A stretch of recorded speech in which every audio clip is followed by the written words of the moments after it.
अपराधियों की अम्मा बनकर समझ रही है कि अब मेरे जो जो अवैध वोटर्स हैं वो सारे जो है कट ऑफ हो जाएंगे, डिलीट हो जाएंगे, तो अब मुझे जो मक्का मदीना में जाकर फिर से जो है वही करना होगा, नवाजी बनना होगा मुझे। देश में इसके पहले SIR कभी नहीं हुआ। तो मैं माननीय कपिल सिब्बल जी को बता दूं कि 8वां SIR है ये। 1952 में पहला SIR हुआ था देश में और आप ही के कांग्रेस के शासन में हुआ था, और उसके बाद UPA बन गई तो UPA में भी हुआ। SIR लागने के बाद एक्चुअली ममता बनर्जी को मतलब 100% श्योर है, जो उसने पिछले बार भी जीती है, इसे 2 बार जो जीत चुकी है ऑलरेडी, उसको मालूम है कि मैं 100% मतलब जो इलीगल वोटर की वजह से ही मैं जीता हूँ, ये मालूम है, कंफर्म है। तो ऑनरेबल चीफ जस्टिस ने जो है ऑनरेबल सूर्यकांत जी ने ये कहा कि ये देश जो है धर्मशाला नहीं है। अगर आप जो है बोनाफाइड रिफ्यूजी हैं, यानी आप सरकार से परमिशन लेकर इस देश में एंट्री किए हैं, तब आपका मानवाधिकार बनता है, आपका जो है all kind of legal rights बनता है। हम सरकार को प्रेशर डालकर आपको दिला सकते हैं। मतदाताओं की जो है पहचान पर अगर आपको डाउट है, स्पेशल इन्वेस्टिगेशन कर सकते हैं, उसका रिसर्च कर सकते हैं, जांच पड़ताल कर सकते हैं। ऑफिशियल लैंग्वेज में जो है SIR शब्द लाया गया है, that is called the special intensive revision. Okay. और सिटीजनशिप चेक करने का अधिकार जो है इलेक्शन कमीशन को नहीं है, BLO को नहीं है। इलेक्शन कमीशन ऑफ इंडिया को भी पावर है, और इलेक्शन कमीशन ऑफ इंडिया को उनका कार्य का निष्पादन BLO कर रहा है at grass root level. Obviously जो उस पावर को वेस्ट कर रहा है उसमें। उनको इतना ज्यादा प्रेशर है कि बंगाल में काफी ज्यादा BLO ने आत्महत्या कर ली है, तो आप इसको किस नजरिए से देखते हैं? प्रेशर नहीं है, वो भी गवर्नमेंट अथॉरिटी थे, उन्होंने पहले क्या किया ना, उन्होंने काम सही तरीके से किए ही नहीं। तो अभी जब उनको काम का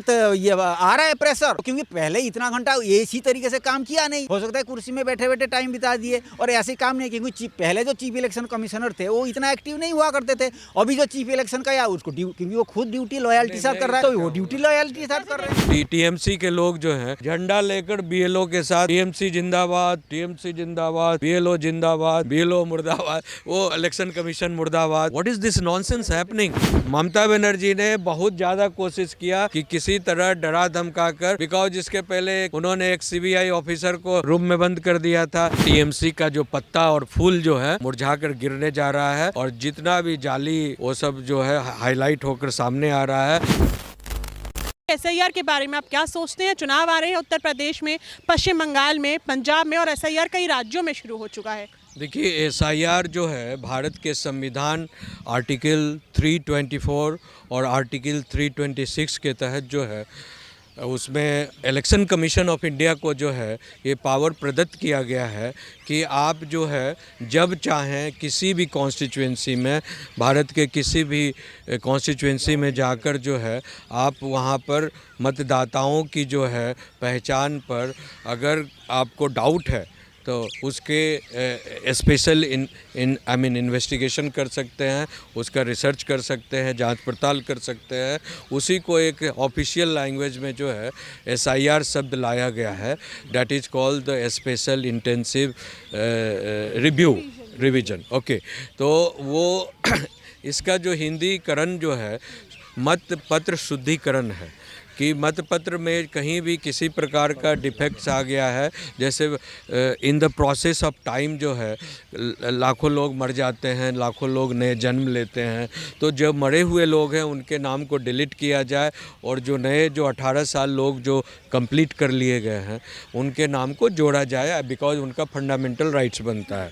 अब सवाल ये है, जो ऑनरेबल सुप्रीम कोर्ट में जो आया कि SIR करवाने का जो है अधिकार और सिटीजनशिप चेक करने का अधिकार जो है इलेक्शन कमीशन को नहीं है और BLO को नहीं है।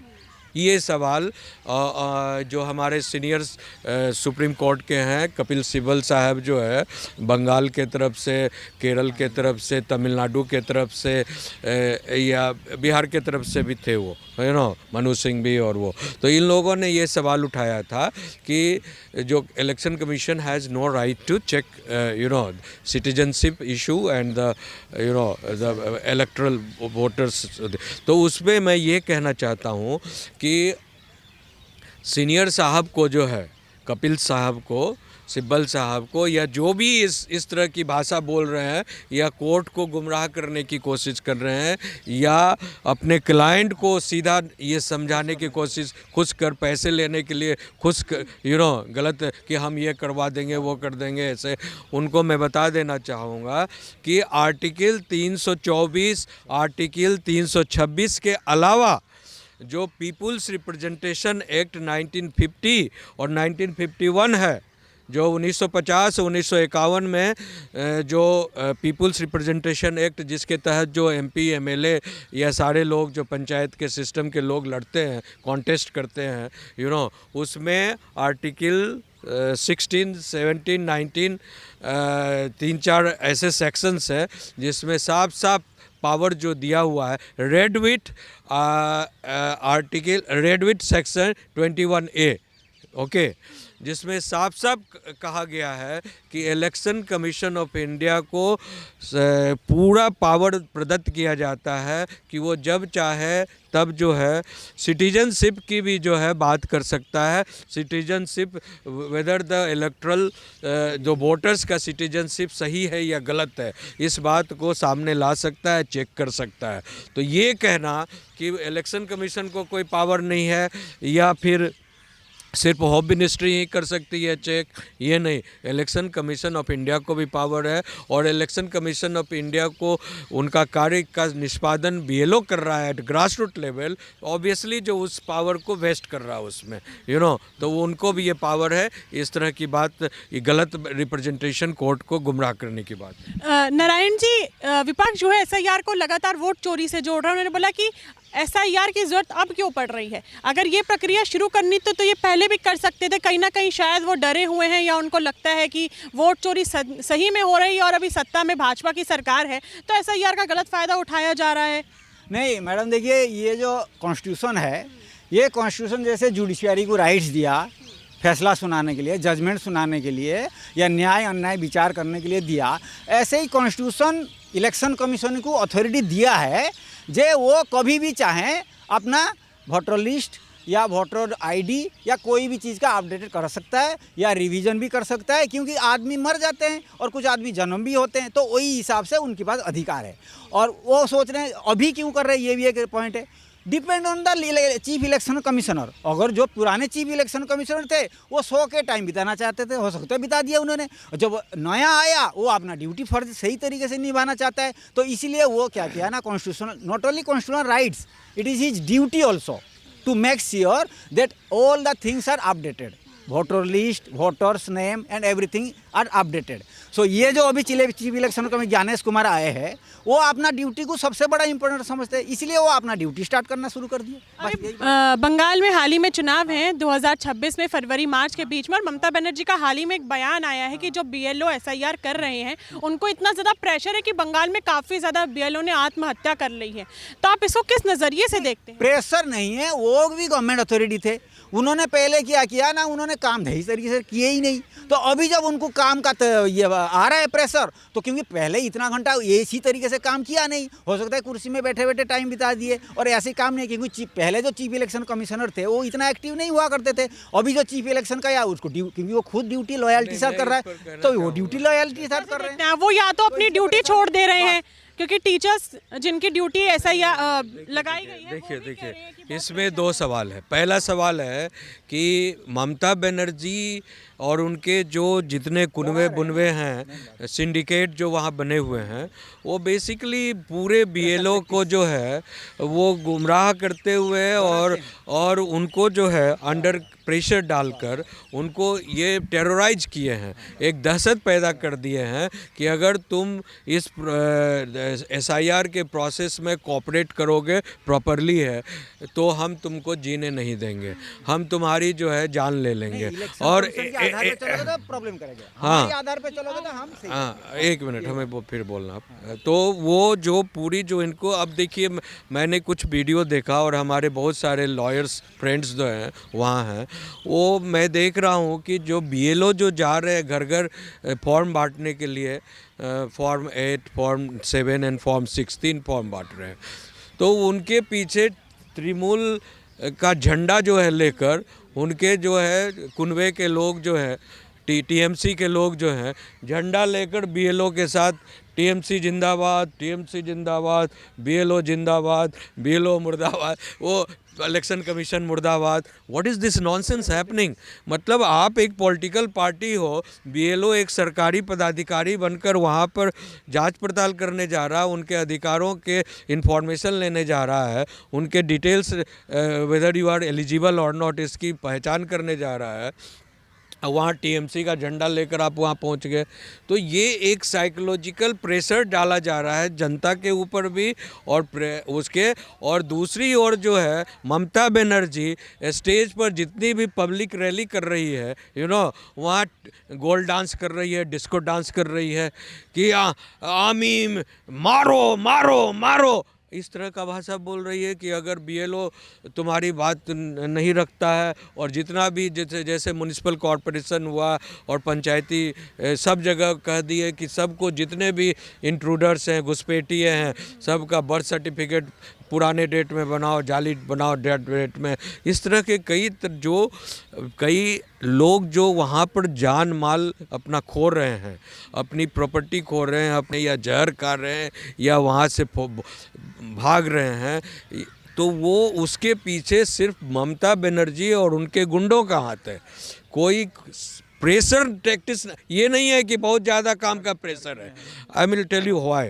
पहले जो 3-3 महीने तक एसआईआर होता था या शुद्धिकरण का जो बात चलता था, बिकॉज पहले टेक्नोलॉजी नहीं थी। इंटरनेट के इंट्रोडक्शन के बाद क्या हुआ कि सारी जो है टेक्नोलॉजी इतनी एडवांस हो गई है, और जब से एआई आया है, आर्टिफिशियल इंटेलिजेंस, तब तो आप किसी भी चीज़ों का मैचिंग जो है नाम का जो है सेकंडों में कर लेते हैं तो आपको जो एक काम के लिए 10 पन्ना को खंगालने मैच करने के लिए आपको जो 2-2, 3-3 दिन लग जाता था, वो सेकंड्स में काम हो रहा है। तो 1 महीना तो बहुत ज़्यादा काम है, बहुत ज़्यादा टाइम है। अगर आप ईमानदारी से काम करेंगे तो it is a sufficient time. फिर भी जो है ऑनरेबल सुप्रीम कोर्ट पहले 4 तारीख, आज लास्ट डेट था उसका, लेकिन ऑनरेबल सुप्रीम कोर्ट ने जो है उसको टाइम को एक्सटेंड कर 11 दिसंबर कर दिया है लास्ट डेट। तो उनके रिक्वेस्ट को रखा गया है कि एसआईआर बंगाल में 11 दिसंबर तक चलेगा। तो ये सारा डीली डाली टैक्टिस है कि किसी तरह डिले करो प्रोसेस को, और इसमें जो छूटे हुए जो लोग हैं या जिनके जाली कागज़ नहीं बने हुए हैं उनको नगर पालिका के द्वारा या पंचायत के द्वारा बर्थ सर्टिफिकेट, ये सर्टिफिकेट जो भी रिक्वायर्ड है उसको बनवा दो जो लोग। बिकॉज बहुत सारे लोग जो छोड़कर भाग रहे हैं, जो अवैध लोग हैं, वो सारे पानी में, नदी तालाब में, कुओं में, नाले में छोड़कर अपने वोटर कार्ड या ये आधार कार्ड सारे ड्रॉप कर भाग रहे हैं। बिकॉज वो जानते हैं जाली सारा चीज़ कागजात बना हुआ है। एक कहावत है कि चोर को इंजोर नहीं समझ, I mean, उसको बर्दाश्त नहीं होता। इंजोर का मतलब होता है रोशनी, जो चोर होता है उसको जो है अगर लाइट आप डाल दो, उसको प्रकाश में ले दो, तो वो जो है डर के मारे थर्राएगा, भागेगा। क्यों भागेगा? कि उसकी शक्ल पहचान आ जाएगी, जो वो मास्क पहना हुआ था उसको हटा दिया जाएगा, तो वो चोर का असली चेहरा नज़र आ जाएगा। तो वो जो जाली कागजात का जो मास्क पहनकर ममता बनर्जी जो वहाँ पर जो है वोटर्स को करोड़ों की तादाद में जो जमाई हुई है वेस्ट बंगाल में, तो उसके सामने जो है एसआईआर रूपी जो रोशनी का बल्ब जो जल गया है, तो वो जो बल्ब इतना पावरफुल बल्ब है, कानूनी प्रदत्त बल्ब है। तो ये ममता बनर्जी ने बहुत ज़्यादा कोशिश किया कि किसी तरह डरा धमका कर, बिकॉज इसके पहले उन्होंने एक सीबीआई ऑफिसर को रूम में बंद कर दिया था। वो कोई राजपूत के कोई जो फिल्म एक्टर थे, मिस्टर राजपूत, उनके जांच में जब वो गए थे तो वहाँ की पुलिस के द्वारा जो है सीबीआई एसपी को ही बंद करवा दिया गया। तो उनके दिमाग में ये घुसा हुआ है कि हम तो कुछ भी कर सकते हैं, मेरी गुंडागर्दी कहीं भी चल सकती है, हम कहीं भी डिस्को डांस करेंगे और जो बोलेंगे लोग मानने के लिए तैयार हैं। तो वो ऐसा है कि उनकी जो हीरोइन स्टाइल जो है, उनका सारा हीरोइन स्टाइल इस बार निकल गया है, और उनका जो टायर जो है अब पंक्चर हो गया है। उनका टीएमसी का जो पत्ता और फूल जो है मुरझाकर गिरने जा रहा है, और जितना भी जाली ये सब था वो सब जो है हाईलाइट होकर सामने आ रहा है। अब तक जो है 40 लाख जो है वोटर्स मतलब डिलीटेड हो चुके हैं, और आने वाले 11 तारीख तक, दिसंबर तक जो लिस्ट आएगा आप देखिएगा कि 1 करोड़ से ज़्यादा वोटर्स जो है वो डिलीट होकर आएंगे। तो ये जैसे ही 1 करोड़ वोटर, जैसे बिहार में यही हुआ। और एक बात मैं और बता देना चाहता हूँ कि ये जैसे ऑनरेबल ये सीनियर जो हैं कपिल सिब्बल जी यहाँ सुप्रीम कोर्ट में बहस कर रहे थे कि देश में इसके पहले एसआईआर कभी नहीं हुआ, तो मैं माननीय कपिल सिब्बल जी को बता दूं कि 8वां एसआईआर है ये। 1952 में पहला एसआईआर हुआ था देश में, और आप ही के कांग्रेस के शासन में हुआ था, और उसके बाद यूपीए बन गई तो यूपीए में भी हुआ, तो ये 1952 से वोट शुद्धिकरण का जो है पर चल रहा है। उस समय उतना ज़्यादा घुसपैठिए नहीं थे, और अन्य तरह के विपक्ष भी उतना मजबूत नहीं था बीजेपी, तो इन लोग तो जो चाहते थे करते थे, वही जाली वोटर्स के ऊपर बूथ कैप्चरिंग कर कर जो है अपनी सत्ता बना लेते थे। अब जब से ईपिक कार्ड आया है और ईवीएम मशीन आया है, तो उस सारा चीज़ जो है वो जो है पायस हो गया है, मतलब ये सामने आ गया है। जब एसआईआर की घोषणा बंगाल में हुई तो ये देखा गया कि जो ममता बनर्जी हैं वो रोड पे उतर गई एसआईआर के विरोध में। साथ ही साथ काफ़ी संख्या में लोग हमें जाते हुए दिखे कि या तो अपने माता पिता का डेथ सर्टिफिकेट बनवा रहे हैं, अपने बच्चों का बर्थ सर्टिफिकेट लेने जा रहे हैं। तो ये क्यों हो रहा है? काफ़ी संख्या में लोग हमको बॉर्डर पे जाते हुए दिखे बांग्लादेशी, आखिर ऐसा एक्चुअली क्या है ना मैडम, ये जो सर एसआईआर लागने के बाद एक्चुअली ममता बनर्जी को मतलब 100% श्योर है, जो उसने पिछले बार भी जीती है, इससे 2 बार जो जीत चुकी है ऑलरेडी, उसको मालूम है कि मैं 100% मतलब जो इलीगल वोटर की वजह से ही मैं जीता हूँ जी, ये मालूम है, कन्फर्म है। और अभी उसको जो बिहार में इलेक्शन हुआ, एसआईआर की बात बिहार में इलेक्शन हुआ, तो बिहार में पूरा एक बार जो अपोजिशन पार्टी ऑलमोस्ट साफ हो गए, तो अभी उसको पूरा कंफर्म है जो अगर वेस्ट बंगाल अगर सक्सेसफुली एसआईआर लागू हुआ तो मैं पावर में हट जाऊंगा, पहली बात। और दूसरी बात क्या है ना, मैं जब पावर में अगर हट जाऊं, हो सकता है मेरे अगेंस्ट में जो नेक्स्ट सरकार आएगी हमारी अगेंस्ट में कोई कानूनी कार्रवाई कर सकता है, ये पक्का हो गया। ये हाँ, ये 2 पॉइंट। और तीसरी पॉइंट ये हल्ला करने की मतलब क्या है, ताकि मतलब इसका मेन मकसद है क्या, जे हम एसआईआर को कामयाब होने नहीं देंगे किसी भी हाल में, चाहे डरा कर बीएलओ को डरा कर या कोई ना कोई हाल में हम ऐसे करेंगे जो अनसक्सेसफुल रहे। और इसके बाद ऑटोमेटिकली सुप्रीम कोर्ट को भी पता चल जाएगा जो एसआईआर तो अनसक्सेसफुल रहा, तो वही हिसाब से हो सकता है एसआईआर को स्ट्राइक डाउन कर दे। लेकिन ये करना सुप्रीम कोर्ट ने एक मिनट, ऑनरेबल सुप्रीम कोर्ट ने जब एसआईआर का इशू लाया गया कि घुसपैठियों को जो है उनके अधिकार हैं, उनके मानवाधिकार हैं, दिस है डैट है, रिफ्यूजी राइट है, दिस है डैट है, ये सारा बहस यही हुआ, ऑनरेबल चीफ जस्टिस के कोर्ट में हुआ था, समझे। तो ऑनरेबल चीफ जस्टिस ने जो है ऑनरेबल सूर्यकांत जी ने ये कहा कि ये देश जो है धर्मशाला नहीं है। अगर आप जो है बोनाफाइड रिफ्यूजी हैं, यानी आप सरकार से परमिशन लेकर जो है इस देश में एंट्री किए हैं, तब आपका मानवाधिकार बनता है, आपका जो है all kind of legal rights बनता है, हम सरकार को प्रेशर डालकर आपको दिला सकते हैं। लेकिन जब आप तार काट कर आ गए देश में, भारत में घुस गए, आप अंदर में सेंध बनाकर काट कर, धरती काट कर अंदर घुस कर आ गए, या आप नदी पार कर कर आ गए, या जंप कर कर आ गए, फेंस को जंप कर कर आ गए, तो ऐसी परिस्थिति में आप जब अपराध कर कर आए हो तो हम अपराधियों को यहाँ शरण देने के लिए नहीं बैठे हुए हैं। तो तो अब ये ममता बनर्जी का जो है कि अपराधियों के लिए लड़ाई लड़ रही है और अपराधियों की अम्मा बनी हुई है। समझे। और ये अपराधियों की अम्मा बनकर समझ रही है कि अब मेरे जो जितने जो अवैध वोटर्स हैं वो सारे जो है कट ऑफ हो जाएंगे, डिलीट हो जाएंगे, तो अब मुझे जो मक्का मदीना में जाकर फिर से जो है वो वही करना होगा, नवाजी बनना होगा मुझे, समझे ना। बिकॉज यहाँ पर तो हम जब थे तो माँ माटी मानुष की तो बात करती हैं वो, लेकिन जब दुर्गा पूजा आता है तो वो दुर्गा पूजा में वो क्या पंडाल लगाने नहीं देती हैं। पंडाल पर कहती है बकरीद होगा, पहले बकरीद का जुलूस निकलेगा, उसके बाद पंडाल की बात बाद में होगी। तो ये जो है जिन अपराधियों का गैंग बनाकर उनको जो है वोटर्स बनाई हुई थी वो सारे एसआईआर प्रक्रिया में डिलीट होने जा रहे हैं। इसीलिए इनके पेट में बड़का दर्द होता है, बाई उखड़ गया है। वो बंगाल में कहते हैं बाई उखड़ जाना, और जब बाई उखड़ जाता है ना लोगों को हॉस्पिटल जाता है, और उस हॉस्पिटल में बड़का बड़का सुई पड़ता है, समझे ना। तब हाँ, तो ये एसआईआर का अब सुई पड़ रहा है, तब इनको शांति